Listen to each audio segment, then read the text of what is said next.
Ngathanda ukubingelela obaba abefundisi abakhona egameni likaJesu waseNazaretha, nomama befundisi, obaba bonke abakhona, insizwa ney'ntombi, Sunday school, nabasithulelayo, osidlalela insimbi,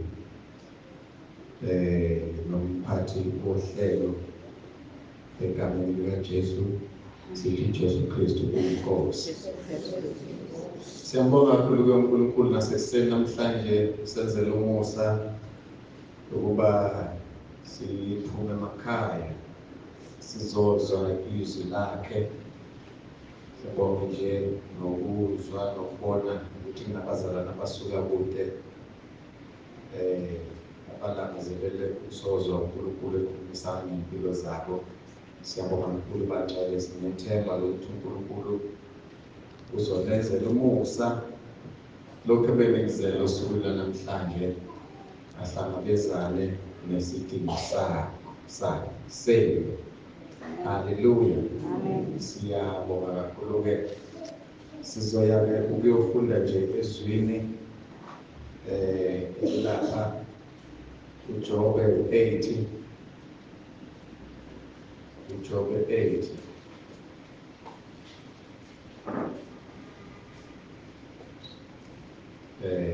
UJobe 8 verse number 20, mhlambe sinoma 22. Ngijulise Nkosi othandweni lakho, yandisa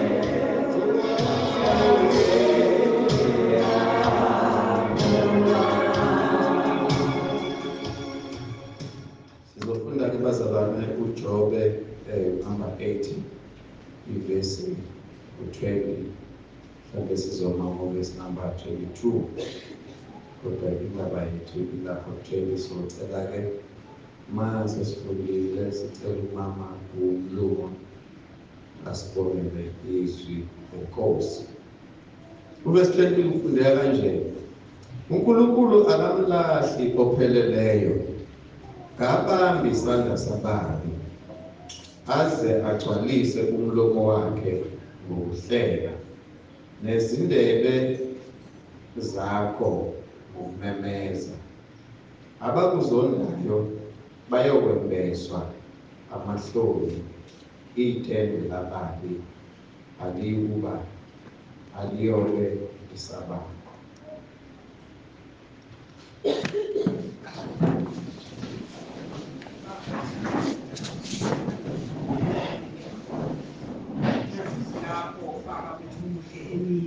khuluma ngalo uNkulunkulu wethu omuhle, khuluma inhliziyo yakho ligcwele olungcwele. Uthi uma ukhuluma baba wethu omuhle lenze umsebenzi empilweni zethu. Siyabonga ke uNkulunkulu wethu ukuthi usazokhuluma ngizwi lakho, sikwethembile-ke ngalo moya ongcwele, siyalidinga kakhulu baba wethu omuhle. Siyazi ukuthi uma lehla baba wethu omuhle kulowo naloyo uzothatha okwakhe, ngoba Nkosi Jesu uma ngabe biza kithi umuntu nomuntu kukhona okwakhe osuke ezohamba nako. Namanje-ke baba wethu omuhle malibusiseke lenze umsebenzi baba, thatha indawo yakho egameni likaJesu waseNazaretha. Amen.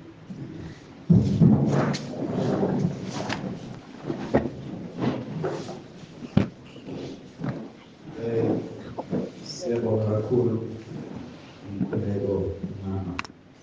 Ngifisa nje bazalwane kulesi sikhathi esinikezwe sona sibuke indaba yokuthi uNkulunkulu akamlahli opheleleyo. Ngibamba isandla sabani. Ngizothukuma kuleli vesi kancane. Nalamanye akhona esiwafundile. Kodwa ngizofuna ke sibuke indaba yokuphelela kuJehova. Ma umuntu ephelele akayilahla. Manje umuntu ephelele uNkulunkulu akayimlahla. Kunento ke engiyifundile ngoNkulunkulu nengiyithandile ukuthi uNkulunkulu ngisho ngabe befuna ukuletha imbubhiso, kodwa uqala veze isihlelo sokuthi yini ezokusiza, yini ezokunceda ukuze ungaweli kuleyo ngozi engasikwehlele. Lana-ke uJobe kuthiwa-ke uNkulunkulu akamlahli umuntu ophelele. Ozophelela aphelele kuyena. Nalento-ke siyijwayele njengabantu esiyenze noma siyikhulume ukuthi uNkulunkulu ungilahlile noma uNkulunkulu ungishiyile. Sithanda kabi ukusho leyo uma izinto sezisixakile. Mbuzo ukuthi ubani oshiye omunye? Ubani osuke eshiye omunye? Uma kuyazi ukuthi uNkulunkulu ukushiyile, uyakwazi ukuhlehla ubuke emuva ukuthi yini eyenza ukuthi uNkulunkulu akushiye. Ngaphambi kokuthi uliqinisekise leli gama lokuthi uNkulunkulu ukushiye, abanye bashiye amakhaya, bashiya abazali, abanye bastranded lapha emgwaqeni. Uma uthi uyambuza akutshela ukuthi uyintandane noma ethi waxoshwa ekhaya. Thola ukuthi lo muntu akazange axoshwe ekhaya, kodwa ngenxa yemiyalo eyayibekiwe ekhaya wabona imehlula, wakhetha ukuyophila eyakhe impilo ayithandayo. Ubani oshiya omunye? Kuke kwenzeka ngelinye ilanga uma ufunda kuLuka 15 verse number 11, ukhulunywa ngendodana yolahleka ukuthi yathatha ifa layo yalidimanda kuyise, hamba nalo yolidla ezweni elikude. Wafika uSathane wayishaya. Kwasa kuyo engqondweni yayo, yakhumbula ukuthi njengoba ilamba nje bathi iBhayibheli yayisifisa ukuphiwa imidumba yengulube, kodwa wayengekho engayinikeza. Yathi sicabanga sekubuye kahle engqondweni yayo, yakhumbula ukuthi ekhaya kuyadliwa, kunabantu abaqashiwe, yabuyela emuva. Ubani oshiya omunye phakathi kwethu noNkulunkulu? Lonxusa nje bazalwane, nami nginxusa ukuthi uNkulunkulu akangisize ngibe ngophelele kuyena, ngoba awukwazi ukuhamba kahle endleleni ungaphelele. Kuyenzeka umuntu athi uphelele kanti akaphelele Nkosini. Ufuna ukwenza isiqinisekiso namhlanje sokuthi uNkulunkulu akamshiyi umuntu opheleleyo kuye. Noma ngabe udlula kubunjani ubunzima, kodwa uNkulunkulu akamshiyi lo muntu. Ngisho bengase bekudabukela abanye bekukhalele, Uphelele uNkulunkulu akasoze akakushiya. Haleluya. Akakushiya uNkulunkulu mawuphelele kuye. uJobe ike yamehlela le ndaba kwasho ukuthi yehlela umuntu opheleleyo kuNkulunkulu. Awufunda uJobe chapter number 2 verse number 9. Sibathola lana bexoxa uJobe. Kahle kahle babengaxoxi umkakhe owayemtshela ukuthi akenzeki. Uthi-ke usabambelele uphelele. Usabambelele kupheleleni kwakho na. Thuka loNkulunkulu ufe. Amanye amazwi uyazi lo mame ukuthi uma uJobe engathuka uNkulunkulu uyofa. Angazi ukuthi isizathu esasenza lo mama akhulume kanjena kwaba yini. Kokunye njengomama kungenzeka ngoba sizwa ukuthi uJobe wayenazo zonke izinto wayethebile. Akukho ayekusela mhlambe umama endini wayendlovukazi.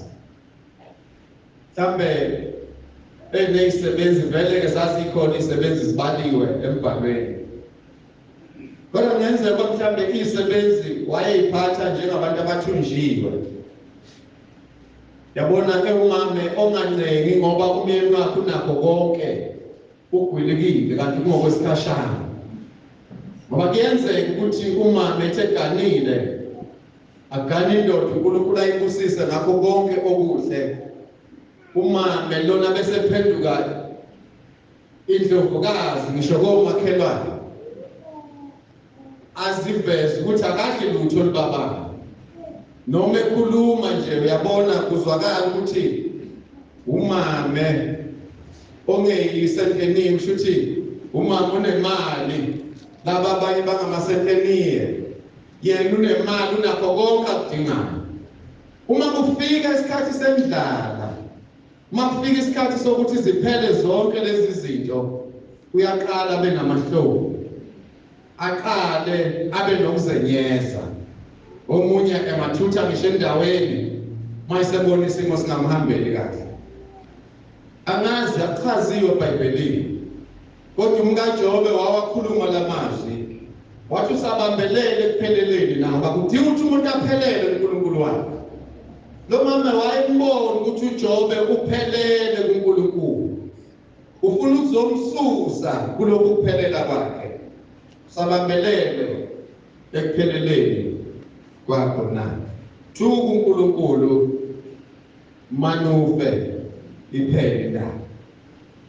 Sethi-ke uJobe ukhuluma njengowesifazane oyisiwula ekukhulumeni kwakhe. Yamuzwa umuntu ohlakaniphile akasho ukuthi uyisiwula njengoba kodwa ukhulumisa okumuntu oyisiwula. Kuthi kanti siyakwamukela okuhle kodwa na asiyukwemukela nokubi na. Bhayibheli ke lithi uJobe akazange one umlomo wakhe. Zinye izinto uma singaphelele uNkulunkulu siyona ngokwenza sone nangemlomo yethu. Mbuzo ke namhlanje uthi umkhonza kanjani uNkulunkulu uphelele na? Bakhona abanye abasaphelele kade awa. Iqiniso ukuthi sewawa kodwa uyayigcina izinto zenkonzo. Kodwa ukuxhumana phakathi kwakhe noNkulunkulu akusekho. Masibona thina sibona umuntu opheleleyo uNkulunkulu. Sibona umuntu owenza zonke izinto ezenziwayo. Munye emaculwa uyambona enyakaza. Uyambona ukuthi uyijabulele lento. Kodwa ilink phakathi kwakhe noNkulunkulu ayikho, akaphelele enkosini. Ngizothi sihlobo sami akuhambe uyibheka nawe ekhaya. Mawubuyele emuva uthi inkosi ngiphelele. Yazi uzobona uzomangathi uNkulunkulu uzokukhombisa ukuthi yini akwenza ungaphelele. Mhlawumbe njengoba kumile nje ngikhuluma nawe uyazazi ukuthi lapha akawuphelele. Uyazi la ungaphelele khona. Lento ekwenza ungaphelele uNkulunkulu yiyo kufanele uqondane nawe ngqo uyivume. Ngoba izokwenza ukuthi ulahle uyesihogweni. sifike emngcwabeni mangabe yimina bafike emngcwabeni kukhulunywe kahle kuba uMthembu besimazi inkosi ubeyithanda bese mbone ikuthele njalo ngamasondo to rest in peace twasohlangana ekhaya kanti shuwa ngiyanga ekhaya ngiyesihokweni into edale lokho bengingaphelele enkosini.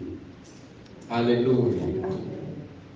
Uma ungaphelele enkosini khona izinto ezikuxakayo empilweni. Kwenye inkathi uhluleke nokuhlalisana nomakhelwane bakuzonde bakusho bathi uyaxakatha babale nje izinto eziningi. Awukubuka ukuthi uphelele yini wena enkosini na.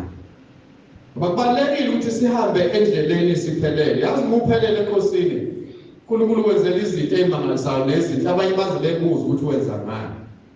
Mubuka incwadi yeZaga 16 verse number 7.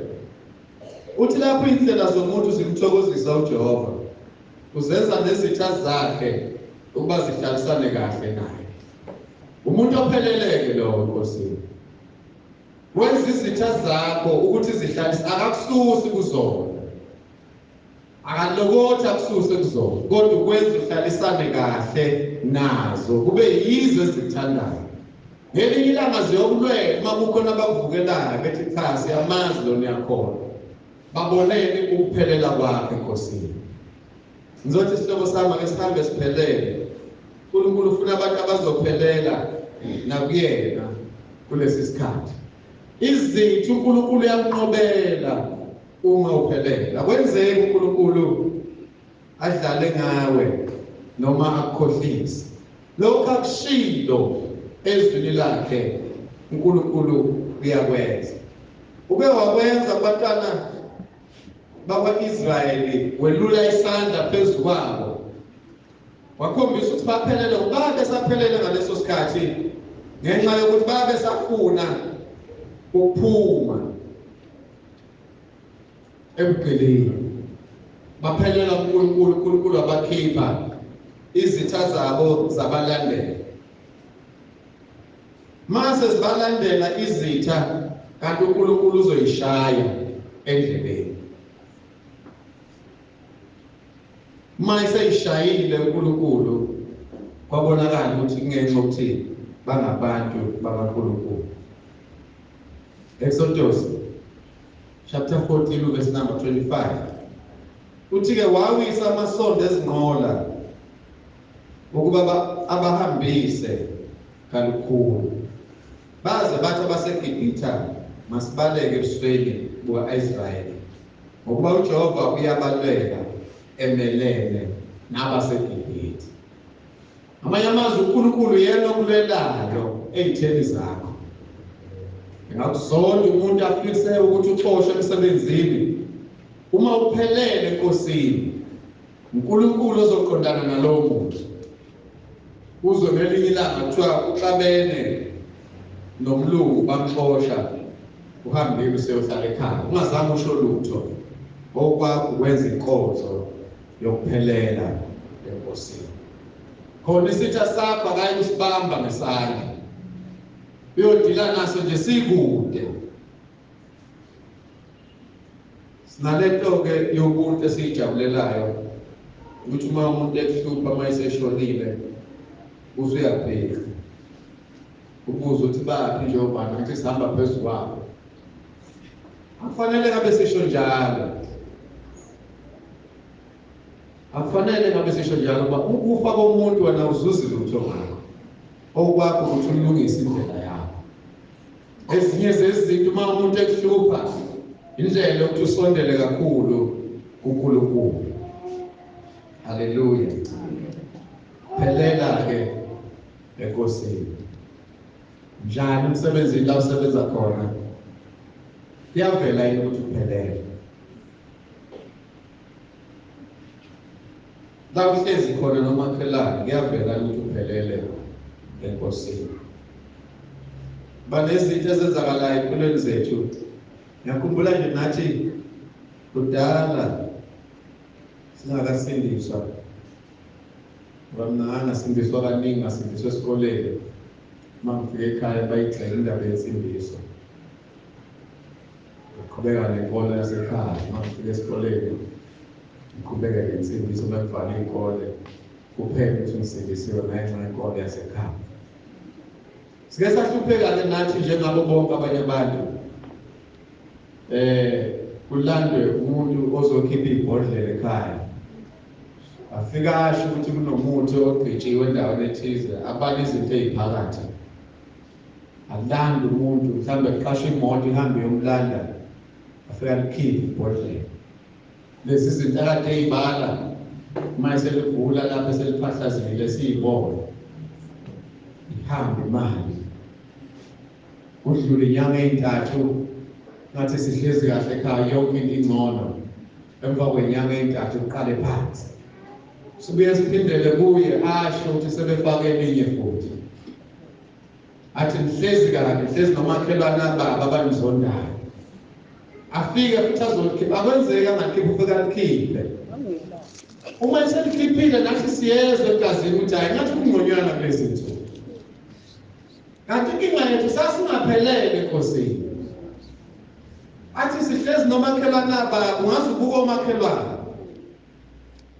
Kodwa leli vesi lithi ukwenza uNkulunkulu uhlale kahle, uhlalisane kahle nomakhelwane bakho. Uma indlela zakho zimthokozisa yena. Hayi sasindiswa. Saphuma kuzo zonke lezi zinto. Sake sixoxe uma sihlangene ekhaya ukuthi kanti la amabhodlela ayilokhu efakwa aphelelaphi. Inkinga sasingakaphelele Nkosini. Ngoba uma ungaphelele usathane uyakwazi ukutshala izinto akubuse ngazo ukuzenza intando yakhe phezulu kwempilo yakhe. Ubone nawe ukuthi uNkulunkulu ungathi uthatha kancane. Ubone ngathi uNkulunkulu akakulekeleli izinto ezokulekelela ilezi zasezweni. Besisho abashoya abantu bathi uNkulunkulu usizo isizayo. Busuxake ukuthi ngesikhathi lo muntu esemncane sesesifini engakazalwa ube sizobani. Emncane ekhula ube sizobani. Athi mase ehlakaniphile abesethi-ke uNkulunkulu usizoyisizayo. Ngingakhuluma elinye ilanga kunabanye abazalwane fikile lapha senze counseling kuzoba nomshado. Engazobashadisa kuwo ngase ngiyala umkhwenyana. Umakoti-ke usindisiwe. Umkhwenyana hayi umuntu nje ohamba isonto. Akanendaba kakhulu nenkonzo. Ngiyamtshela ukuthi yabona le ndoda-ke uma ngizothi ngiyafika lapha ngosuku lomshado ufike uphuzile udakiwe. Ngingena emotini ngibuyele emuva usiyokhetha omunye umfundisi akushadise. Kufuneka siphelele nasey'ntweni esizenzayo ngoba nangemishado esiyishadisayo siyolandiswa ngayo. Uma imishado siyonakala iqiniso lingakhulunyiwe sizolandiswa ukuthi wakhuluma wathini kulaba bantu. Nathi-ke ngiyezwa ngoba wathi hayi mfundisi angiphuzi khona kodwa-ke ngiyalandela esontweni ukuthi ngiyathinta nje kancane. Nathi-ke mina uze ungisizeke ungathinti-ke ngosuku lomshado. Ngoba kuyenzeka uma umuntu esedakiwe umenzisa izinto laphana adlale yena ayicabanga ukuthi umdlali. Waxoxa-ke nomakoti-ke sibonisana nje ngezinye izinto naye umkhwenyana ekhona. Ngizongena-ke esigabeni-ke sokuthi-ke umuntu yayingabazi mayesemshadweni. Uthe muhle umuntu esulekile kahle. Uzobona mayesemshadweni uzuxakeka ukuthi abantu uye ngempela msibanibani lona. Useyodweba kaMashiya-ke awanciphise, afaka upenda, wakhulisa amanye tsheke ebhekelena. Ashintshe nobuso. Yabona lo muntu uNkulunkulu umdale wamuhle waphelela kuyena. Kodwa ngosuku lomshado yayingabazi ukuthi kufanele ashade enje. Abafuna abantu ukuphelela uNkulunkulu. Ngizothi ingane zakwethu asizameni ukuphelela uNkulunkulu. Into ayibonayo ukuthi kwenza ungapheleli. Awuqondane nayo ngqo. Sinomusa esawufumana enkosini kulo uNkulunkulu asibusele baba umpostoli ukuthi uma unenkinga ubhekane nayo uyovuma isono sakho. Siphile esikhathini ke esibi namhlanje, namanje ivangeli liyakhulunywa ukuthi ukuvunya kwezono kuhlambalaza abantu ngoba uJesu wabafela. Umbuzo uthi ke uma wena ukhonza wazi kahle ukuthi kunento engakukhonzisi kahle, ubothi uzongena nezulwini uma ngayivumile leyo nto. Nandoda kaNkulunkulu othi uma uvuma kuyo isono, thathe njengoba senjalo itshele uNkulunkulu uthi uma usuka kuyona uzwe ukuthi khona umthwalo osukile emahlombe akho. Mhlawumbe uma uNkulunkulu esiphi ithuba ilanga sobe sichaze indaba yesono, ngoba thina njengabantu bakwaZulu noma indlu yakwethu emnyama ngathi isona sazi kahle ukuthi siyini.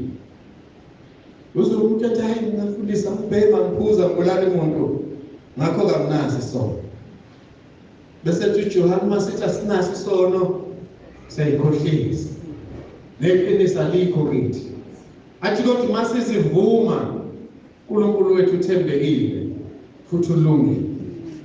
Awufuni wena ukuhamba izono zakho zivunyiwe na, khona uzophelela enkosi, ngoba ngeke uphelele isihlobo sakho.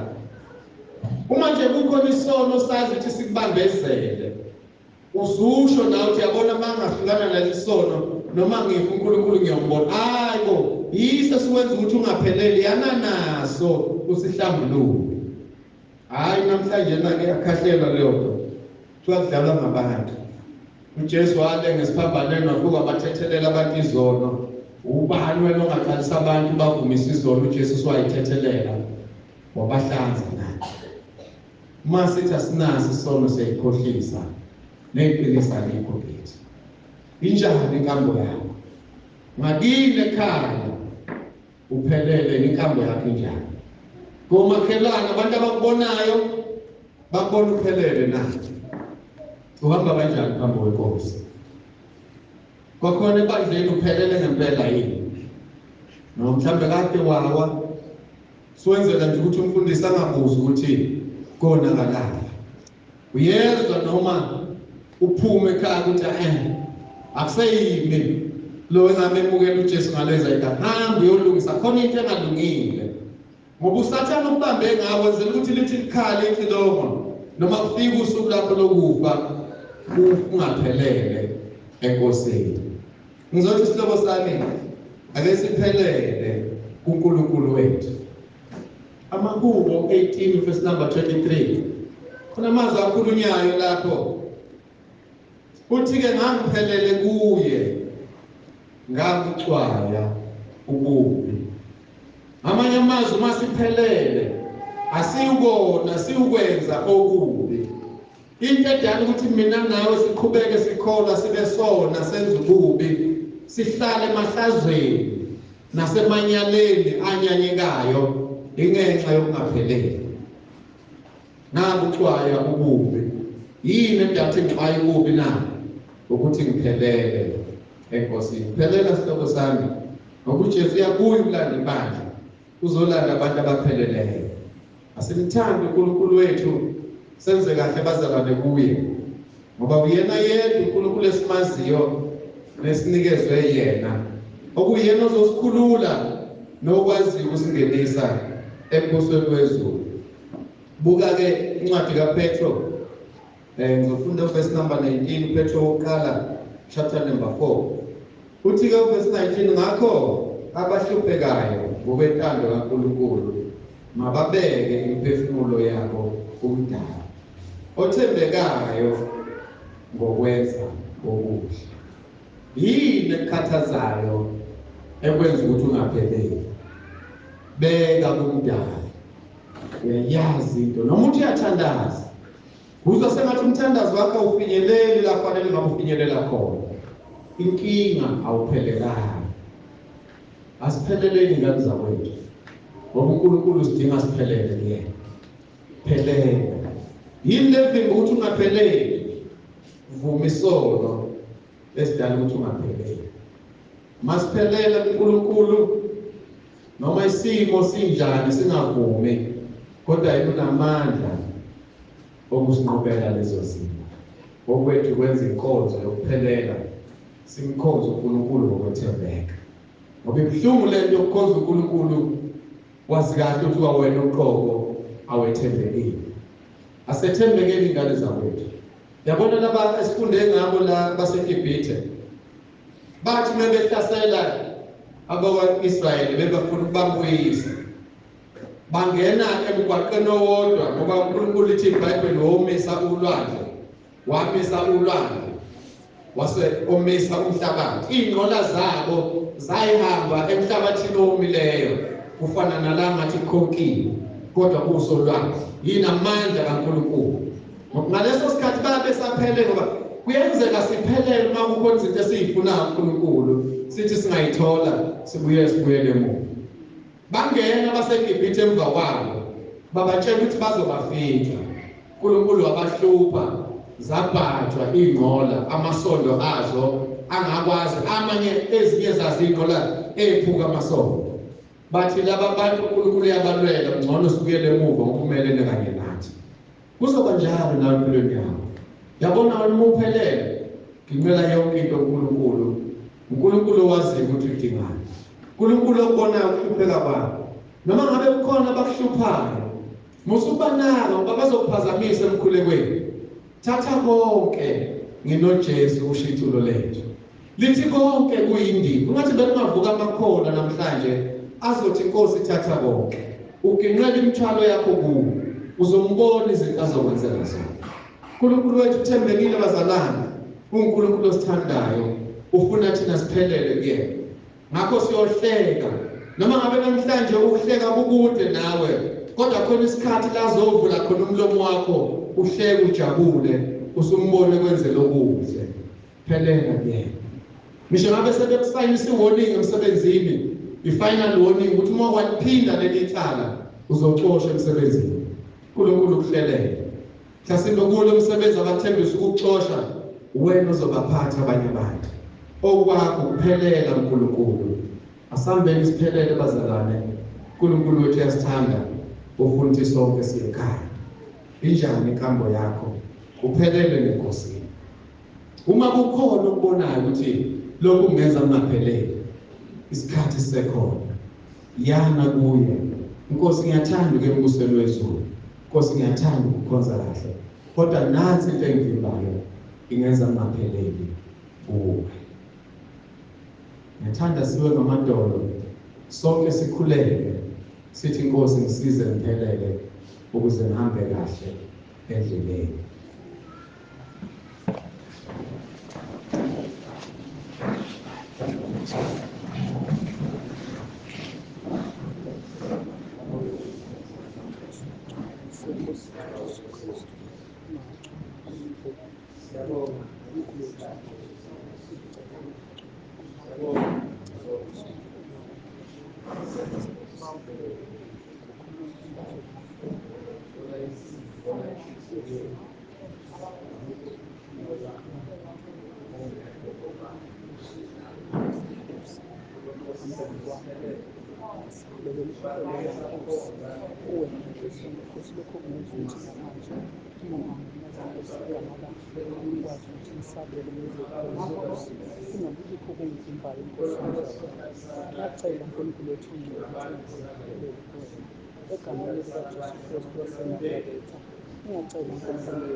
usizo lwami lungahambi kahle.